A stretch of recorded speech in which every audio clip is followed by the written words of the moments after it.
नमस्कार दोस्तों, आपके अपने YouTube चैनल कंप्यूटर कक्षा में आपका स्वागत है। आज के वीडियो में हम लोग क्वेश्चन बैंक का सॉल्यूशन करने वाले हैं। क्वेश्चन बैंक और कौन से ईयर का? 2018, computer science class 11 Jharkhand board. Question bank के सॉल्यूशन का यानी 2018 के क्वेश्चन पेपर के सॉल्यूशन का ये पहला पार्ट है। आज इस पार्ट में हम लोग जो है सेक्शन ए और सेक्शन बी, जैसे कि आप जानते हैं कि जो भी क्वेश्चन पेपर आपका 2018 में आया था उस क्वेश्चन पेपर में 3 सेक्शन थे, सेक्शन ए, सेक्शन बी और सेक्शन सी। तो आज हम लोग सेक्शन ए और सेक्शन बी जो है उसके क्वेश्चंस को हम लोग यहाँ पर सॉल्व करेंगे। काफी क्वेश्चन है इसलिए समय ज्यादा लग सकता था, इसलिए हमने इसको 2 पार्ट में डिवाइड करके बनाया है। सबसे पहले हम लोग देखें तो सेक्शन ए जो आपका होता है वो होता है मल्टीपल चॉइस क्वेश्चन, ठीक है।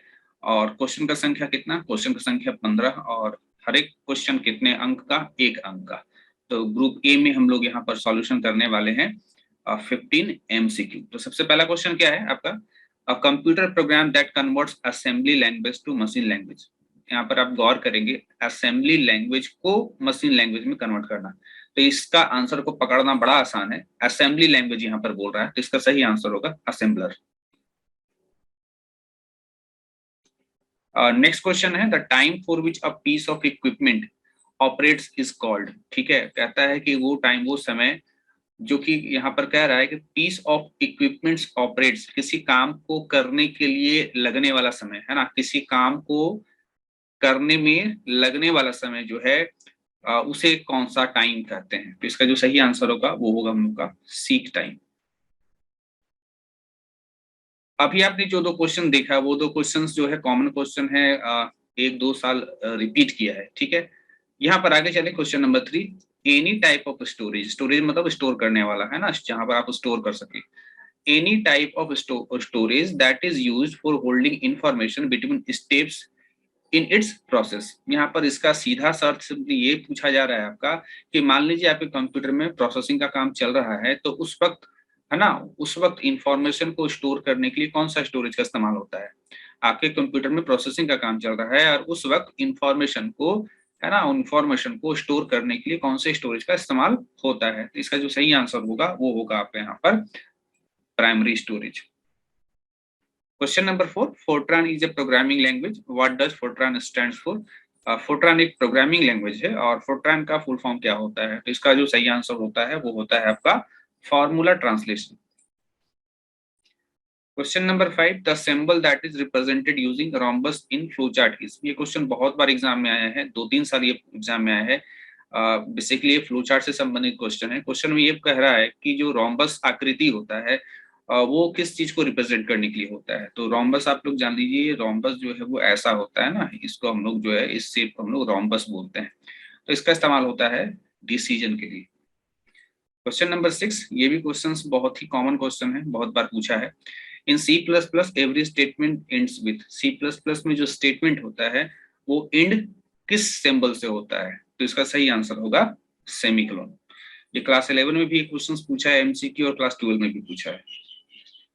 अगला जो क्वेश्चन है ये भी क्लास 11 में भी पूछा है और क्लास 12 में भी पूछा है, ठीक है। A set of arithmetic operators are. Arithmetic operator का सेट कौन सा है? तो अर्थमेटिक मतलब जोड़ना, घटाना, गुणा करना, भाग करना। तो इसका ऑप्शन होगा, सही ऑप्शन होगा 1।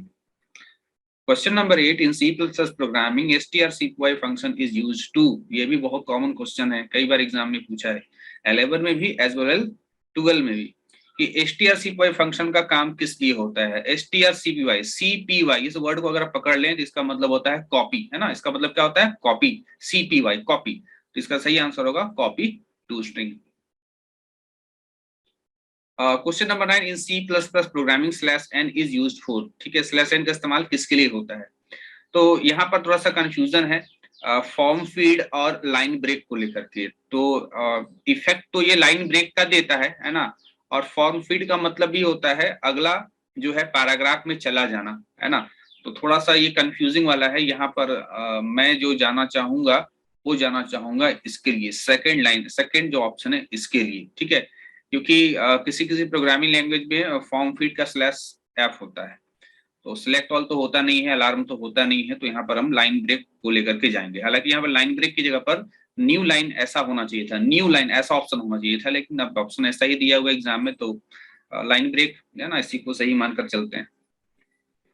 अगला है evaluate A plus equal to A plus plus plus A if A equal to 20 initially. कह रहा है कि बताइए इसका आंसर क्या होगा, है ना। ए प्लस इक्वल टू, देखिए यहाँ ए प्लस इक्वल टू, इसका जो सही आंसर होगा वो होगा हम लोग का 63। ठीक है, और इस चीज को समझने के लिए आपको जो है प्लस प्लस ऑपरेटर क्या काम करता है उसका जानकारी होगा, तभी आप इस चीज को बता सकते हैं। यहाँ दो ऑपरेटर का इस्तेमाल आपको पहले से मालूम होना चाहिए, एक प्लस प्लस का मतलब मालूम होना चाहिए और आपको एक ये मालूम होना चाहिए कि ये प्लस इक्वल टू ऑपरेटर का जानकारी आपको होना चाहिए। अगर इन दोनों ऑपरेटर की जानकारी है तभी आप इसका आंसर बता पाएंगे। मैंने यहाँ पर डायरेक्टली कैलकुलेट करके बता दिया है 63। Now question number 11, what will be the output of the following conditional statement। यहाँ पर कंडीशन लिखा है, कहीं कहीं कंडीशनल भी देखने को मिल सकता है। तो बताइए कि आउटपुट क्या होगा। तो यहाँ पर हम लोग का यहाँ थोड़ा सा गलती हो गया है क्वेश्चन में, यहाँ पर क्वेश्चन मार्क होगा, है ना। यहाँ पर क्या होगा, यहाँ पर क्वेश्चन मार्क होगा। ठीक, तो यहाँ पर यहाँ से देखिए यहाँ तक a is equal to 5 is greater than 5। क्या 5 5 से बड़ा है? नहीं, कंडीशन फॉल्स। 5 5 से बड़ा है, हाँ या ना में बोलना है, तो नहीं, 5 5 से बड़ा नहीं है, कंडीशन फॉल्स। कंडीशन फॉल्स तो कोलोन के बाद वाला जो 25 है वो क्या होगा, वो मेरा ए में स्टोर होगा, यानी a इज इक्वल टू 25 क्योंकि कंडीशन फॉल्स है। और a इक्वल टू 10 होता तब अगर कंडीशन, यहाँ वाला कंडीशन ट्रू होता। तो इसका जो सही आंसर होगा वो होगा आपका third. Question number 12, 72 in octal is blank in decimal. यहाँ पर बोल रहा है कि 72 जो है वो ऑक्टल में है, इसको डेसिमल में कन्वर्ट करें तो क्या आएगा। ठीक है, तो इसके लिए आपको कन्वर्जन सीखना पड़ेगा। कंप्यूटर फंडामेंटल का क्वेश्चन है ना, डाटा रिप्रेजेंटेशन चैप्टर का क्वेश्चन है कि आपको इसको कन्वर्ट करना सीखना होगा ऑक्टल से किसमें, डेसिमल में।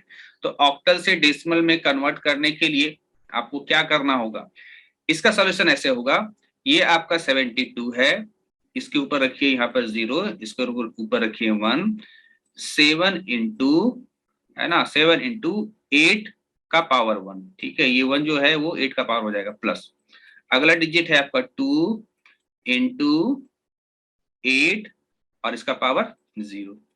अब 7 इंटू 8 जो है वो 56 होता है, आप जानते हैं, प्लस 8 का पावर 0, किसी भी नंबर का पावर 0 1 होता है, तो 1 इंटू 2 2, यानी कितना हो गया, यानी कि आपका क्या हो गया, आपका 58 हो गया। तो सही आंसर होगा आपका 58।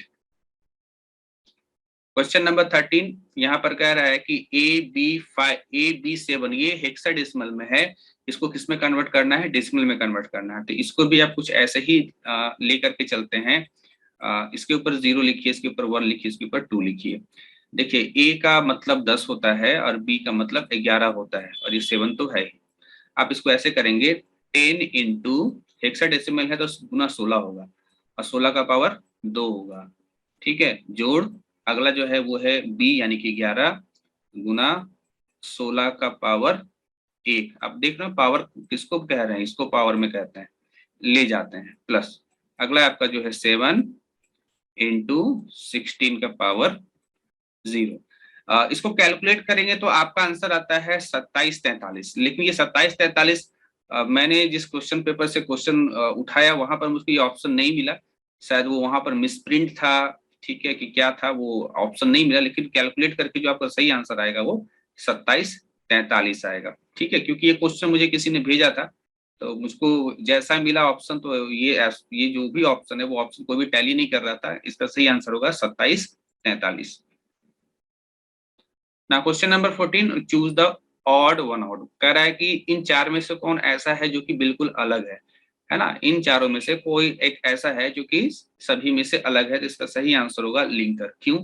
इसलिए क्योंकि कंपाइलर, असेंबलर और इंटरप्रेटर ये तीनों के तीनों जो है लैंग्वेज ट्रांसलेटर है, जबकि लिंकर जो है वो कोई लैंग्वेज ट्रांसलेटर नहीं होता है ना। अगला हमारा जो है वो आखिरी क्वेश्चन है सेक्शन ए का, एमसीक्यू का आखिरी क्वेश्चन है, वो ये है कि 1 byte is a group of. 1 byte में, ठीक है, कितने, एक्चुअली यहाँ पर एक चीज छूट गया है, शायद यहाँ पर बिट्स पूछना चाहिए था, है ना, बिट यहाँ होना चाहिए कि 1 byte is a group of how many bits. तो एक बाइट में कितने होते हैं, तो 8 बिट्स होते हैं। आंसर सही ये वाला होगा ना। अब हम लोग आते हैं सेक्शन बी। सेक्शन बी पर अगर आप लोग ध्यान दें तो सेक्शन बी में टोटल कितना क्वेश्चन पूछा गया, 11 क्वेश्चन पूछा गया था उस साल 2018 में। ठीक है, और प्रत्येक क्वेश्चन के लिए यानी प्रत्येक क्वेश्चन के आंसर के लिए आपको कितना मार्क्स मिल रहा था, 2 मार्क्स मिल रहा था। तो 2 मार्क्स के लिए बहुत ज्यादा लॉन्ग आंसर लिखना नहीं पड़ता है, ठीक है। आपको अन्य सब्जेक्ट की तरफ बहुत ज्यादा लंबा चौड़ा आंसर देने की जरूरत नहीं है। बस आंसर आपका सेटिस्फैक्टरी होना चाहिए कि आप सेटिस्फाई कर सके अपने आंसर के बल पर। आप 4 लाइन में भी अपने आंसर के जरिए सेटिस्फाई कर सकते हैं अगले को कि हाँ ये इसका आंसर होगा। तो चलिए यहाँ देखते हैं। सबसे पहले यहाँ पर क्वेश्चन क्या पूछ रहा है, ठीक है, distinguish between CPU and ALU, CPU और एएलयू में अंतर बतलाइए। तो सबसे पहले हम लोग इसका डेफिनेशन देख लेते हैं। ये डेफिनेशन क्या है, सीपीयू क्या है। कहता है अ CPU is a electronic circuitry, ठीक है। सीपीयू क्या होता है, एक इलेक्ट्रॉनिक सर्किटरी होता है। सर्किट आप जानते ही है ना, जितना भी इलेक्ट्रॉनिक डिवाइस होता है उसमें तो सर्किट होता है। तो सीपीयू एक इलेक्ट्रॉनिक सर्किटरी है with in a computer. Computer के अंदर एक इलेक्ट्रॉनिक सर्किट होता है आपका CPU, that carries out the instruction of a computer programme by performing the basic arithmetic logical control and input output operation specified by the instructions. ये क्या करता है, ये कंप्यूटर प्रोग्राम के द्वारा जो काम बतलाया गया है ना, किसी कंप्यूटर प्रोग्राम के द्वारा जो काम बतलाया गया कि भाई जोड़ना है या गुना करना है या भाग करना है या लॉजिकल काम करना है या इनपुट आउटपुट का काम करना है, तो ये सारे कामों को परफॉर्म करवाता है कौन, सीपीयू, है ना। कि कोई प्रोग्राम, कंप्यूटर में एक प्रोग्राम है जिसके जरिए ये कहा जा रहा है कि जोड़ना है, उसके जरिए ये कहा जा रहा है कि लॉजिकल कंट्रोल, कि लॉजिकल काम करना है या कंट्रोल काम करना है या इनपुट आउटपुट काम करना है। तो ये किसके द्वारा होता है, ये सीपीयू के द्वारा होता है। इसके बाद आगे यहाँ पर कह रहा है कि अब बता रहा है एलयू के बारे में। सीपीयू के बारे में तो बता दिया गया, ठीक है, कि कंप्यूटर के द्वारा जो प्रोसेसिंग का काम होता है, चाहे वो अर्थमेटिकल ऑपरेशन हो, लॉजिकल ऑपरेशन हो, कंट्रोल हो, इनपुट आउटपुट ऑपरेशन हो, ठीक है, ये सीपीयू के द्वारा। और एलयू के बारे में कहा जा रहा है कि an ALU is a combinational digital electronic circuit, है ना। एलयू को कॉम्बिनेशनल डिजिटल इलेक्ट्रॉनिक सर्किट बोलते हैं। कॉम्बिनेशनल इसका खास अर्थ होता है, ठीक है, अभी नहीं समझ पाइएगा, कंडीशनल को लेकर के ये आगे क्लासेस में पढ़ाया जाता है। तो ALU is a combinational digital electronic circuit that carries out arithmetic and logic operation on the operand in computer instruction। ALU का जो मुख्य काम होता है वो होता है अर्थमेटिक और लॉजिक ऑपरेशन को करना, ठीक है। जो भी ऑपरेंड होगा यानी जो भी वैल्यू होगा उस वैल्यू के ऊपर अर्थमेटिक और लॉजिक ऑपरेशन करना होता है ना, इन कंप्यूटर इंस्ट्रक्शन। जैसा कंप्यूटर में इंस्ट्रक्शन दिया गया है, कंप्यूटर के द्वारा जैसा इंस्ट्रक्शन दिया गया है उसके अनुसार किसी वैल्यू के ऊपर अर्थमेटिक और लॉजिक ऑपरेशन करना होता है। आप यहाँ पर थोड़ा सा कंफ्यूज कर सकते हैं आंसर में कि सर ये जो अर्थमेटिक और लॉजिक ऑपरेशन है ये तो आप ऊपर भी बताए हैं, ठीक है, यहाँ भी लिखा मैंने अर्थमेटिक और लॉजिक। तो यहाँ पर देखिए सीपीयू एक्चुअल में अर्थमेटिक और लॉजिकल काम नहीं करता है, सीपीयू के अंदर होता है एएलयू, है ना, सीपीयू का एक हिस्सा होता है एएलयू। तो अगर हम लोग ये बोल दें, ठीक है, आप ऐसे एग्जांपल समझ लीजिए कि इंसान सांस लेता है ना, तो ये भी एक बात सही है। नाक के द्वारा सांस लेते हैं, ये भी सही है। तो ये दोनों, ये जो एक काम है सांस लेने वाला काम है, मैंने इंसान के संदर्भ में भी कहा और नाक के संदर्भ में भी कहा। तो उसी तरीके से अर्थमेटिकल और लॉजिकल काम एक्चुअली सीपीयू नहीं करता है, सीपीयू का एक हिस्सा है होता है एलयू, वो एलयू करता है अर्थमेटिकल और लॉजिकल ऑपरेशन। लेकिन हम लोग बोलचाल में बोल देते हैं कि सीपीयू जो है वो अर्थमेटिक और लॉजिकल काम करता है, ठीक है, क्योंकि सीपीयू का एक हिस्सा ही तो करता है ना, सीपीयू का एक हिस्सा ही एलयू जो है अर्थमेटिक लॉजिकल ऑपरेशन का काम करता है। इसलिए ये जो अर्थमेटिक और लॉजिकल जो बात है इसको मैंने दोनों जगह शामिल किया है। लेकिन एक्चुअली में, है ना, असल में, वास्तविकता में या वास्तव में जो अर्थमेटिकल और लॉजिकल ऑपरेशन का काम कौन करता है, एलयू करता है। अब अगला है स्टैंड्स फॉर, यानी इसका फुल फॉर्म। जैसे सीपीयू के बारे में कहता है कि CPU stands for central processing unit while ALU stands for arithmetic and logical unit, ठीक है। तो यहाँ पर डिफरेंसेस बताया जा रहा था, यहाँ पर डेफिनेशन के द्वारा डिफरेंसेस बताया गया, यहाँ पर स्टैंड्स फॉर के आधार पर डिफरेंस बताया गया। आगे देखिए मेन फंक्शनैलिटी, ठीक है। तो कहता है the CPU handles instruction that are necessary for the proper functioning of the computer. एक कंप्यूटर को प्रॉपर तरीके से, है ना, सही तरीके से फंक्शन करने के लिए जो जरूरी इंस्ट्रक्शंस होते हैं उसको हैंडल करता है सीपीयू। सीपीयू उन जरूरी इंस्ट्रक्शंस को हैंडल करता है, ठीक है, है ना, उन इंस्ट्रक्शंस को हैंडल करता है जो जरूरी होता है मेरे कंप्यूटर को ठीक तरीके से काम करने के लिए। ऑन द अदर हैंड, जबकि दूसरे तरफ क्या है कि ALU perform arithmetic and logic operation, जबकि एलयू का मुख्य काम कह सकते हैं या एलयू का काम ही कह सकते हैं कि एलयू का काम ही होता है अर्थमेटिक और लॉजिक ऑपरेशन करना। आगे चले, मेन फोकस, दोनों का मेन फोकस क्या है? तो सीपीयू के बारे में कहा जाता है कि CPU focuses on carrying out instruction on a timely basis, यानी सीपीयू का मेन फोकस होता है कि जो भी इंस्ट्रक्शंस होना है, जो भी काम होना है, वो टाइमली बेसिस पे हो, यानी समय पर हो, and performing the functionalities accurate on time. और ये इसका सीपीयू का मेन फोकस ये होता है कि परफॉर्मिंग द फंक्शनैलिटीज, यानी उन कामों को करना एक्यूरेट टाइम पर, है ना, एकदम एक्यूरेट टाइम पर वो काम हो जाना चाहिए, ये फोकस होता है सीपीयू का। जबकि एलयू के बारे में कह रहा है कि एलयू फोकसेस, एलयू का मेन मकसद होता है मैथमेटिक्स और जो लॉजिकल रीजनिंग वाला जो काम होता है उस पे काम करना, ठीक है, जो भी कैलकुलेशन वाला काम है उस पे फोकस करना। इसको इस एलयू के इससे मतलब नहीं है कि काम टाइम पर हो रहा है कि नहीं हो रहा है, काम टाइम पर होने का जो जिम्मेवारी है वो सीपीयू संभालता है, बाकी एलयू का काम होता है कि भाई मुझको एक काम दे दिया गया है मैथमेटिकल और लॉजिकल काम, तो वो मैं करूंगा। एलयू का मेन फोकस होता है कि ये काम मुझको करना है और इसके अलावा तो कोई और करेगा भी नहीं। नाउ आगे चलते हैं, अगला जो क्वेश्चन है वो है कंप्यूटर फंडामेंटल से है कि explain different types of booting. ठीक है, डिफरेंट टाइप्स ऑफ बूटिंग के बारे में बताइए। तो सबसे पहले आपको तो बूटिंग समझना पड़ेगा कि बूटिंग क्या होता है। तो यहाँ पर इस आंसर में डायरेक्टली आप बूटिंग का डिफरेंस लिखेंगे तो वो सही नहीं माना जाएगा। आपको बूटिंग का डिफरेंस, है ना, डिफरेंट टाइप का बूटिंग बताने से पहले, सॉरी, है ना, डिफरेंट टाइप का बूटिंग बताने से पहले पहले आपको बूटिंग समझाना पड़ेगा कि बूटिंग होता क्या है। तो देखो मैंने यहाँ पर बूटिंग के बारे में क्या लिखा है कि when we start our computer then there is an operation. जब आप कंप्यूटर को स्टार्ट करते हैं, जब आप कंप्यूटर को चालू करते हैं तो वहां पर एक ऑपरेशन होता है, वहां पर एक काम होता है कंप्यूटर में, विच इज परफॉर्म ऑटोमेटिकली, वो काम ऑटोमेटिकली होता है बाय द कंप्यूटर। यानी जैसे ही आप कंप्यूटर को आप स्टार्ट करते हैं, कंप्यूटर के द्वारा एक काम ऑटोमेटिकली होता है, which is also called as booting. और इस ऑटोमेटिक काम को हम लोग क्या बोलते हैं? बूटिंग कहते हैं। लेकिन अभी भी समझ में नहीं आया होगा कि सर ठीक है कंप्यूटर को ऑन करते हैं तो बूटिंग होता है, लेकिन बूटिंग में होता क्या है? तो कहता है इन बूटिंग, बूटिंग में होता क्या है कि सिस्टम विल चेक, है ना, आपका कंप्यूटर जो है वो चेक करेगा all the hardware and software those are installed और attached with in the with the system. ठीक है, बूटिंग सिस्टम, बूटिंग के दौरान, ठीक है, बूटिंग का काम क्या है? बूटिंग का काम ये है कि जब सिस्टम ऑन होता है तो वो चेक करेगा कि आपके कंप्यूटर के साथ जो भी हार्डवेयर जुड़ा हुआ है या जो भी सॉफ्टवेयर जुड़ा हुआ है, ठीक है, वो सही तरीके से जुड़ा हुआ है कि नहीं, सही तरीके से जो है फंक्शन कर रहा है कि नहीं। ऐसा तो नहीं है कि कीबोर्ड में कोई खराबी है या कीबोर्ड सही तरीके से अटैच नहीं हुआ है। ठीक है, इसके बाद कहता है and this will also load all file those are needed for running a system.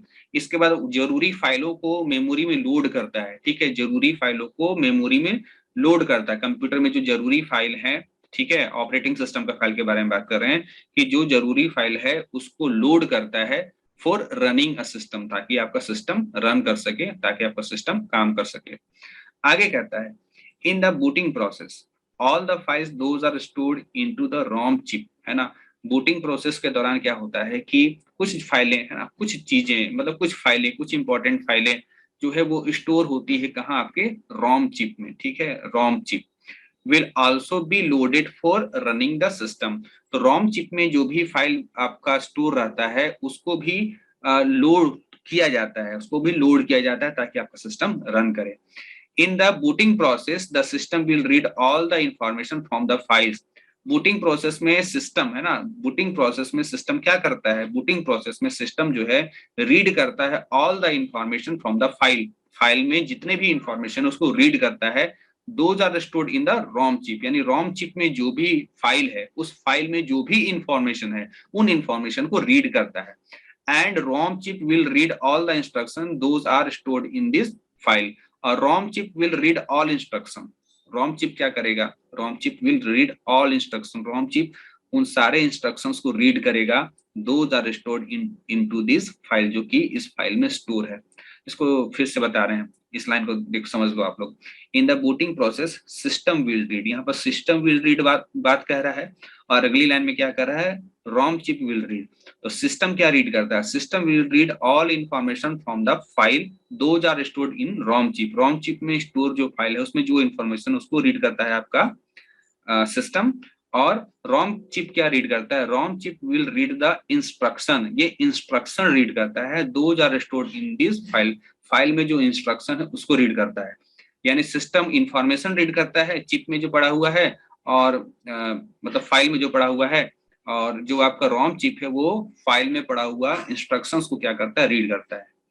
After the booting of the system, जब सिस्टम बूट कर जाता है, this will automatically display all information on the system, तो आपके computer के system के, आपके computer system के डिस्प्ले पर है ना सब कुछ ऑटोमेटिकली दिखाया जाता है, सारा इंफॉर्मेशन कि आपके कंप्यूटर में क्या क्या चीजें हैं, कीबोर्ड सही तरीके से वर्क कर रहा है कि नहीं कर रहा है, ये सब सारा इंफॉर्मेशन। आगे, the instructions those are necessary to start the system will be read at the time of booting। कहता है the instructions those are necessary to start the system, वो instructions जो कि कंप्यूटर सिस्टम को स्टार्ट करने के लिए जरूरी होते हैं ना, उन इंस्ट्रक्शंस के बारे में will be read at the time of booting, booting के टाइम में वो चीज रीड किया जाता है ना, बूटिंग के टाइम में हम उन चीजों को रीड करते हैं, उन इंस्ट्रक्शंस को रीड करते हैं जो कि कंप्यूटर को स्टार्ट करने के लिए जरूरी होता है। तो यहाँ तक तो बूटिंग के बारे में सिंपली बता दिया गया। आगे चलते हैं, बूटिंग का एक्चुअली प्रकार पूछा था आपके क्वेश्चन में, तो there are two types of booting, booting दो प्रकार का होता है, पहले को हम लोग कहते हैं वार्म बूटिंग, दूसरे को कहते हैं हम लोग कोल्ड बूटिंग।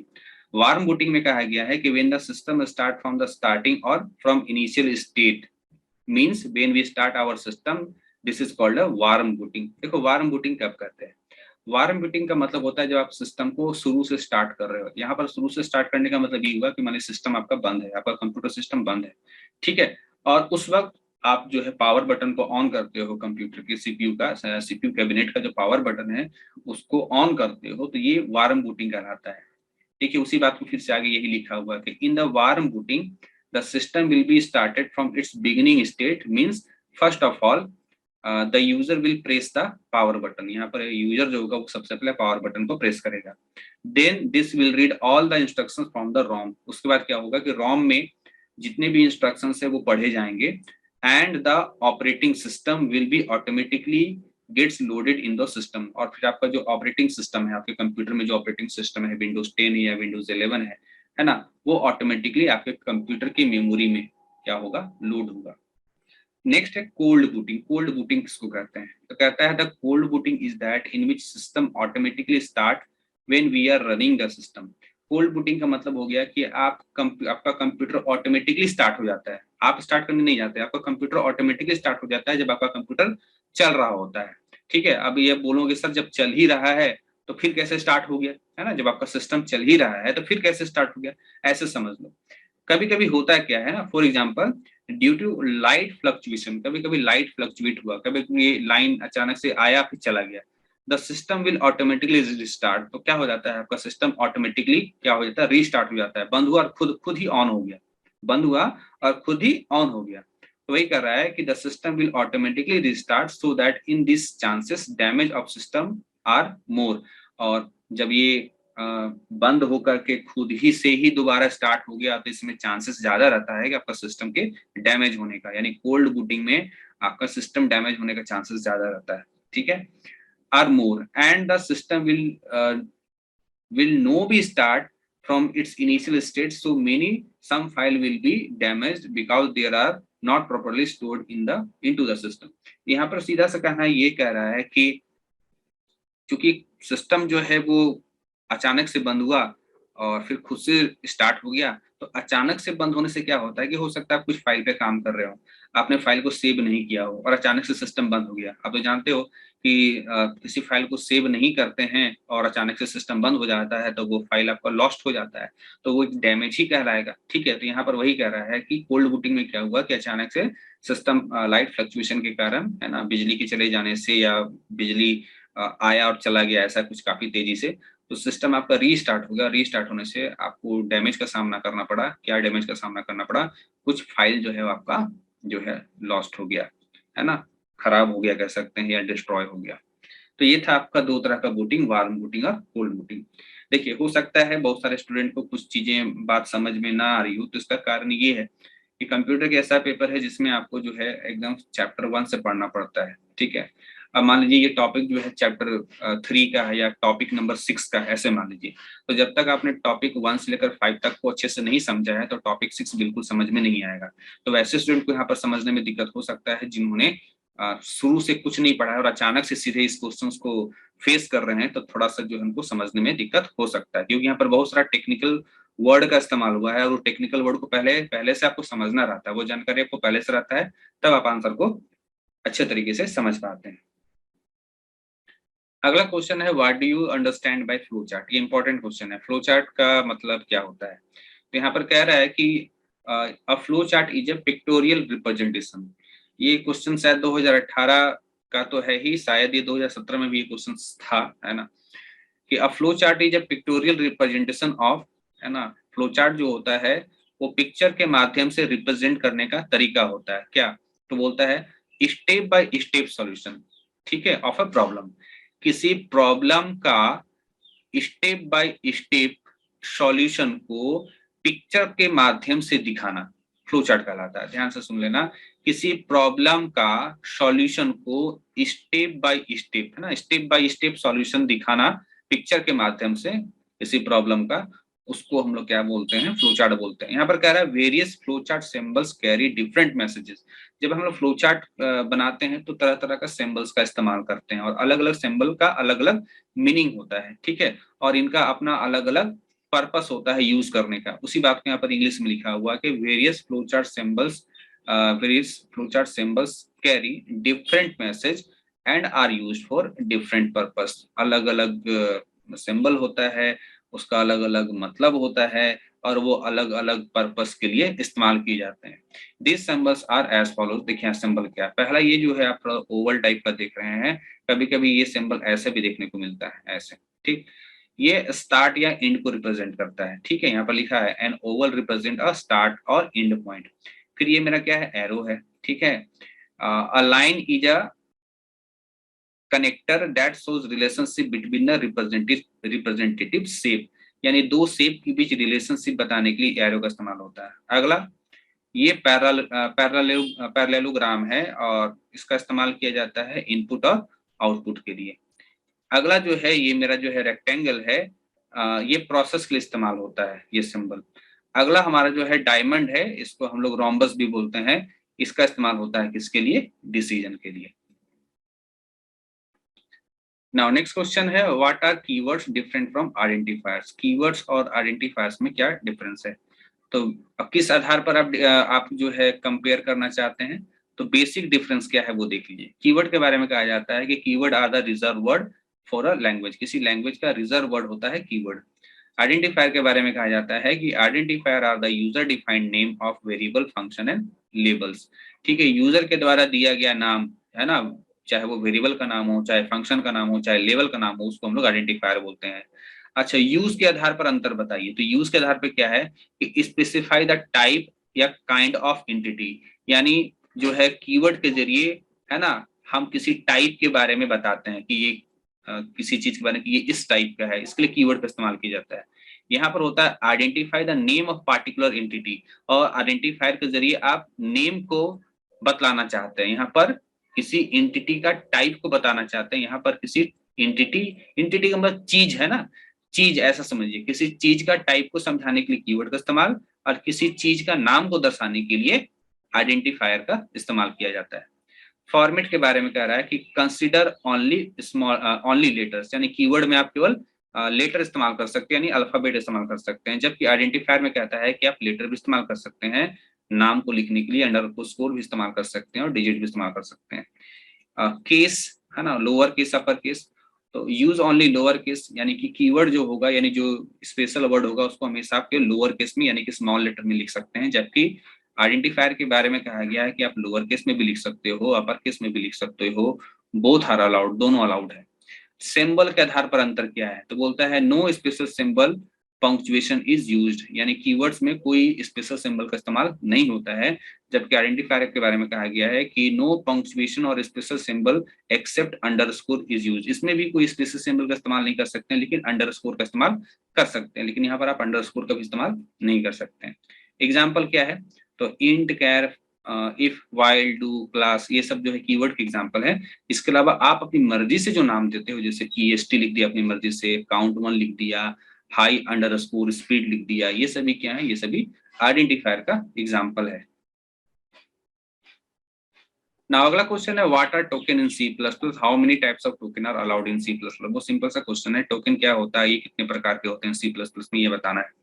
तो जाहिर से यहाँ पर सीधे कहा गया है कि small individual unit of a program is called token. किसी प्रोग्राम का जो छोटा हिस्सा होता है, प्रोग्राम के उस छोटे हिस्से को, छोटे टुकड़े को हम लोग टोकन बोलते हैं। 5 types of token in C++ में 5 तरह का टोकन होता है। पहला है कीवर्ड, दूसरा है आइडेंटिफायर, तीसरा है लेटर्स जिसको कांस्टेंट भी कहते हैं, चौथा है ऑपरेटर्स और पांचवा है पंक्चुएटर्स। कीवर्ड्स के बारे में सिंपली कहा गया है कि ये रिजर्व वर्ड होता है, खास पर्पस के लिए इसका इस्तेमाल होता है। आइडेंटिफायर के बारे में कहा गया है कि नेम ऑफ वेरिएबल, वेरिएबल का नाम आप जो बनाओगे, फंक्शन का नाम बनाओगे, क्लास का नाम बनाओगे, एरे का नाम बनाओगे, स्ट्रक्चर का नाम बनाओगे, जो नाम आप अपनी मर्जी से बनाते हो उसको आइडेंटिफायर बोलते हैं। लिटरल्स या कांस्टेंट के बारे में बताया गया है कि a value that never used in program execution. ठीक है, यहाँ पर गलती से मैंने यूज लिख दिया है, a value that never changed यहाँ होना चाहिए, यूज्ड नहीं होगा, यहाँ पर चेंज्ड होगा। ठीक है, इस पर ध्यान दे देना आप लोग। ठीक है, value that never change in program execution, यानी प्रोग्राम रन करने के दौरान जो वैल्यू ना बदले उसको हम लोग लिटरल्स या कांस्टेंट बोलते हैं। ऑपरेटर्स के बारे में कहा गया कि operation are represented by operators. जो भी ऑपरेशन होता है उसको ऑपरेटर के द्वारा रिप्रेजेंट किया जाता है। जैसे अगर हम लोग बोले एडिशन ऑपरेशन, तो एडिशन ऑपरेशन को रिप्रेजेंट कैसे करते हैं, इस साइन से, है ना, इस सिंबल से। तो ये क्या है, ये ऑपरेटर है। आगे है पंक्चुएटर्स। तो कह रहा है कि प्रोग्राम में जो सेपरेटर इस्तेमाल होता है, जैसे इंग्लिश में लोग फुल स्टॉप लगाते हैं, तो फुल स्टॉप लगा लिए तो कह दिए कि एक सेंटेंस खत्म हुआ, इसके बाद अगला सेंटेंस होगा, है ना। तो उसी तरीके से C++ में जो प्रोग्राम लिखते हैं तो वहां भी आप फुल स्टॉप जैसा सेपरेटर का इस्तेमाल करते हैं। तो यहाँ पर केवल फुल स्टॉप के अलावा और भी बहुत कुछ है।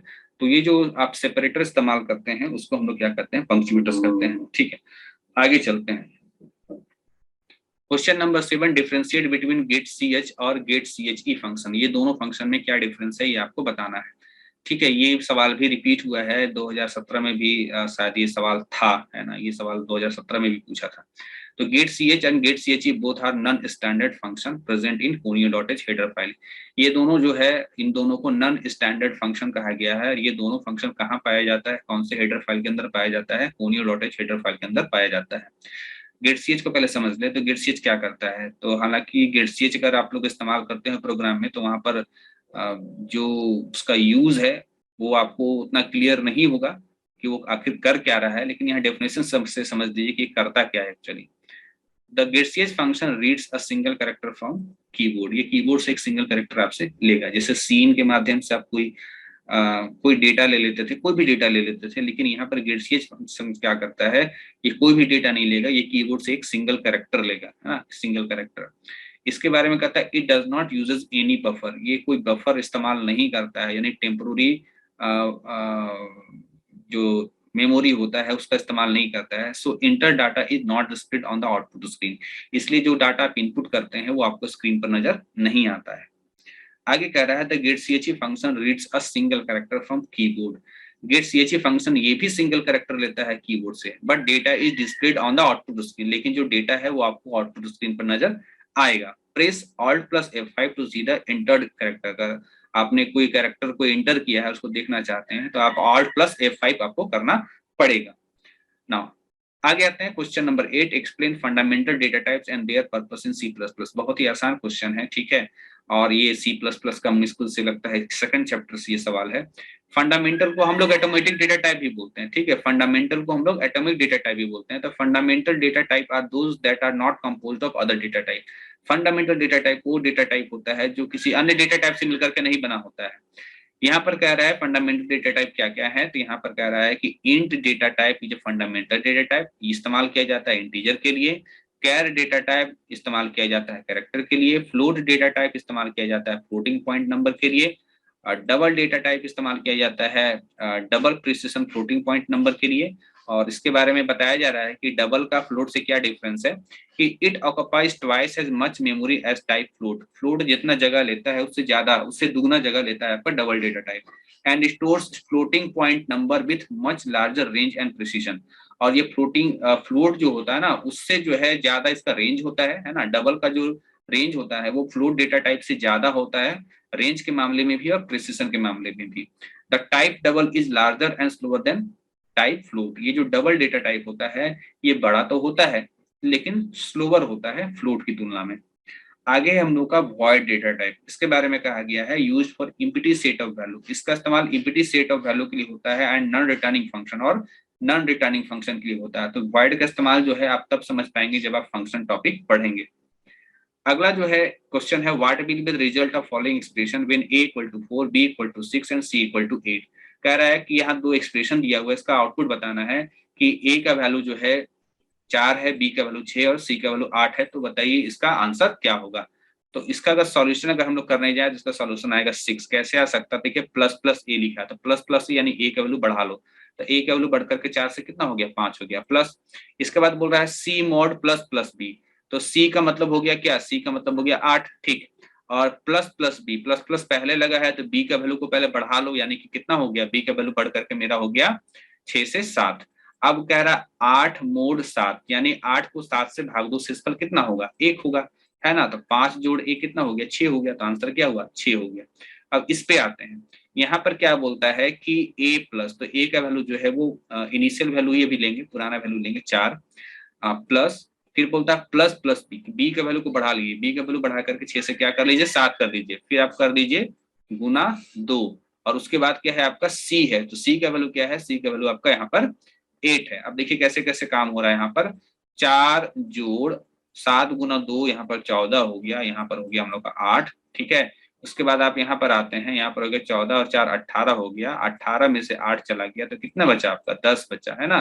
तो ये 10, तो ये क्वेश्चन काफी इंपॉर्टेंट है। इस तरह का क्वेश्चन मान के चलिए कि 11th के एग्जाम में आपका आना ही आना होता है, जिसमें प्लस प्लस ऑपरेटर का ज्यादा इस्तेमाल देखने को मिलता है।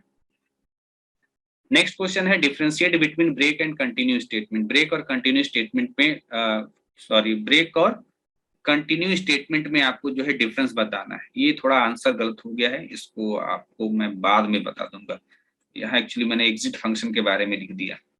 अगर कोई ये चाहते हैं कि ब्रेक और एग्जिट में क्या डिफरेंसेस होता है तो वो आंसर आप यहाँ से इसको तैयार कर सकते हैं। Question number 11, convert the following real binary number two equivalent decimal. तो यहाँ पर मैंने डायरेक्टली इसका सीधे आंसर बता दिया है कि किस प्रकार से इसका आंसर जो है ये होगा और इसका आंसर जो है ये होगा। बाकी कैसे कन्वर्जन करते हैं वो तो जब आप चैप्टर पढ़ेंगे तब आप इसको समझ पाएंगे कि किस प्रकार से इसका क्या होता है, कन्वर्जन होता है।